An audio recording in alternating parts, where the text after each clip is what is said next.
Bulan 2 Tolu FM, 62 raki-raki. Bula FM 62 Inosor. Go etabo ke boto kola sa Bula FM nga. Bula FM 62 Korbu. Bula FM 62 Sawa. Bula FM 62 Latoka. Bula. 62 ng Bula FM memba. Bula FM 62 NSR in Singapore. Kalau talitak na warong ng Bula FM lo toka. Du ali akar warong Bula FM 62 NSR.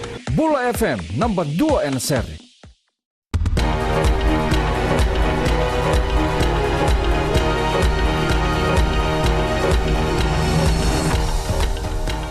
Sambula sekongono bakalala kanino ndai tukutuku. Sana gai bakandite kitiko na madha umengo nandikiri kabauda na vinding-dingi sa na electoral decree. Warita kana chairman ni matambosi ni vinding-dingi o Chen Ban Yang vera na mata ni bimata ni tukarati ko raw ni kuwa ni ngonongo ni sa toka na sasanga na non rabaka bulidi na leni bunua ya na bi kamera baka dora.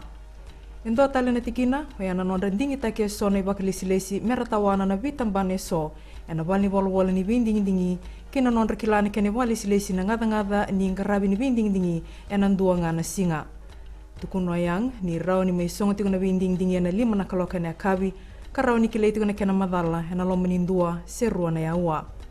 Ya makita lingana no na may inding takitiko na iliuliu ni vinding-dingi sa ni election supervisor na mua ni bulango. Kesianga ni namaki menatarame na nonda bonua na davao lusi ya na raw ni rabaki lati ko manayasa sa wara na dangi tatamba kena taumbini uda. Warita kana ndare katani tambanin raki mainandi alipate wangai de lua ni rawa ni bukiti ko medangi lamba na davao lusi na mbongi ni kuwa. Esa tokande ni waro ni dangi tatamba manayatu ya sawa yatu mamanuda tabua kisinga toka meado ki kandabu kina bienia nulalai bolikata. Ya meado ba na kabini kuwa esa laki toka na davao lusi ni rauta ni ona nan rau 5.5 kilomita na moe raki nandi karawa ni na teiki bukaki na toka lau ni mbera ni ado mai kina nonda bonua. Esa abandi taka na matambosi ni liba-liba ni mai bakalisuiti kuna wandondo ni liba-liba kina bebono so mane asa sabara ni kuwa. Na singa moniti mai wabuna na boko ni liba-liba mane asa sabara endo na lindi ni asa na dolo kimba. Ya wale ngai na lindi na asa ngo endo na ngada ni baka liba-liba mai wailoa. Kinangito herato mai kiamatal na dorbole ni mata timi ni biti na rakabile abitu ni kuwa.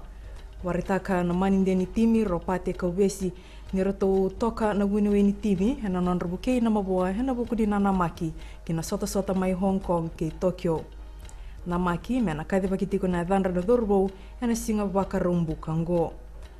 Mai daba keri na bakalala ni nonda itukutuku ni moda manda.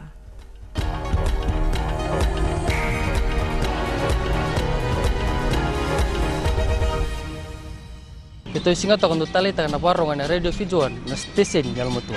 Ako na koro na talita. Mandau talita gini na warong radio Fijuan. Kitongo isu untuk talita na warong na radio Fijuan station yalmotua. Keto talita ka na Radio Fiji 1. Na Radio Fiji 1 endo talita kita nga Singatoka. Station ni Matino Pinatia na Radio Fiji 1 kwa Beyanyano. Na Radio Fiji 1 nandu mai biti na bonga ni BNN.